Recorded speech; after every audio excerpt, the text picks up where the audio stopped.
Jesus favourite വേൾഡിന്റെ വചന കേൾവിയിലേക്ക് എല്ലാവർക്കും സ്വാഗതം. പ്രതിദിന വിശുദ്ധ വേദപുസ്തക വായന 892 ദിവസം. മീഖായുടെ പുസ്തകം 1-ാം അധ്യായം. യോഥാം, ആഹാസ്, യെഹസ്കിയാവ് എന്നീ യഹൂദ രാജാക്കന്മാരുടെ കാലത്ത് മോരസ്ത്യനായ മീഖയ്ക്ക് ഉണ്ടായതും അവൻ ശമരിയെയും യെരുശലേമിനെയും കുറിച്ച് ദർശിച്ചതുമായ യഹോവയുടെ അരുളപ്പാട്. സകല ജാതികളുമായുള്ളവരെ കേൾപ്പിൻ, ഭൂമിയും അതിലുള്ള സകലവുമായുള്ളവയെ ചെവിക്കൊള്ളുവിൻ. യഹോവയായ കർത്താവ് തന്റെ വിശുദ്ധ മന്ദിരത്തിൽ നിന്ന് കർത്താവ് തന്നെ നിങ്ങൾക്ക് വിരോധമായി സാക്ഷിയായിരിക്കട്ടെ. യഹോവ തന്റെ സ്ഥലത്ത് നിന്ന് പുറപ്പെട്ട് ഇറങ്ങി ഭൂമിയുടെ ഉന്നതികളിന്മേൽ നടകൊള്ളുന്നു.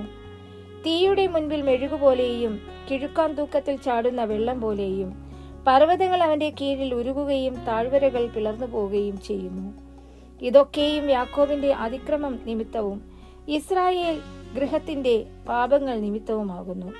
യാക്കോബിന്റെ അതിക്രമം എന്ത്? ശമരിയയല്ലയോ? യഹൂദയുടെ പൂജാഗിരികൾ ഏവ യെരുശലേമല്ലയോ? അതുകൊണ്ട് ഞാൻ ശമരിയെ വയലിലെ കൽക്കുന്ന പോലെയും മുന്തിരിത്തോട്ടത്തിലെ നടുതല പോലെയും ആക്കും. ഞാൻ അതിന്റെ കല്ല് താഴ്വരയിലേക്ക് തള്ളിയിടുകയും അതിന്റെ അടിസ്ഥാനങ്ങളെ അനാവൃതമാക്കുകയും ചെയ്യും. അതിലെ സകല വിഗ്രഹങ്ങളും തകർന്നു പോകും. അതിന്റെ സകല വേശ്യ സമ്മാനങ്ങളും തീ പിടിച്ച് വെന്തുപോകും. അതിലെ സകല ബിംബങ്ങളെയും ഞാൻ ശൂന്യമാക്കും. വേശ്യ സമ്മാനം കൊണ്ടല്ലോ അവൾ അത് സ്വരൂപിച്ചത്. അവ വീണ്ടും വേശ്യ സമ്മാനമായി തീരും. അതുകൊണ്ട് ഞാൻ വിലപിച്ച് മുറയിടും. ഞാൻ ചെരുപ്പില്ലാത്തവനും നഗ്നനുമായി നടക്കും. ഞാൻ കുറുനരികളെ പോലെ വിലപിച്ച് ഒട്ടകപക്ഷികളെ പോലെ കരയും. അവളുടെ മുറിവ് പൊറുക്കാത്തതല്ലോ. അത് യഹൂദയോളം പരന്നു എന്റെ ജനത്തിന്റെ ഗോപുരമായ യെരുശലേമിനോളം എത്തിയിരിക്കുന്നു. അത് ഗത്തിൽ പ്രസ്താവിക്കരുത്, ഒട്ടും കരയരുത്. ബേത് അഫ്രയിൽ പൊടിവീട്, ഞാൻ പൊടിയിൽ ഉരുണ്ടിരിക്കുന്നു.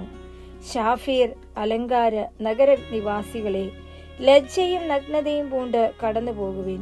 സയനാൻ പുറപ്പാട്, നിവാസികൾ പുറപ്പെടുവാൻ തുനിയുന്നില്ല. ബേത് എസേലിന്റെ വിലാപം നിങ്ങൾക്ക് അവിടെ താമസിപ്പാൻ മുടക്കമാകും. യഹോവയുടെ പക്കൽ നിന്ന് യെരുശലേം ഗോപുരത്തിങ്കൽ തിന്മ ഇറങ്ങിയിരിക്കയാൽ മാരോത്ത് കയ്പ്, നിവാസികൾ നന്മയ്ക്കായി കാത്ത് പിടയ്ക്കുന്നു.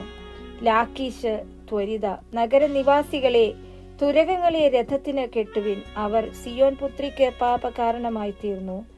ഇസ്രായേലിന്റെ അതിക്രമങ്ങൾ നിന്നിൽ കണ്ടിരിക്കുന്നു. അതുകൊണ്ട് നീ മോരേശത്ത് ഗത്തിന് ഉപേക്ഷണ സമ്മാനം കൊടുക്കേണ്ടി വരും. ബേത് അക്സീബിലെ വ്യാജഗൃഹം വീടുകൾ ഇസ്രായേൽ രാജാക്കന്മാർക്ക് ആശാഭംഗമായി ഭവിക്കും. മാരേശ കൈവശം, നിവാസികളെ കൈവശമാക്കുന്ന ഒരുത്തനെ ഞാൻ നിങ്ങളുടെ നേരെ വരുത്തും. ഇസ്രായേലിന്റെ മഹത്തുക്കൾ അതുല്ലാമോളം ചെല്ലേണ്ടി വരും. നിന്റെ ഓമന കുഞ്ഞുങ്ങൾ നിമിത്തം നിന്നെ തന്നെ ക്ഷൗരം ചെയ്ത് മൊട്ടയാക്കുക.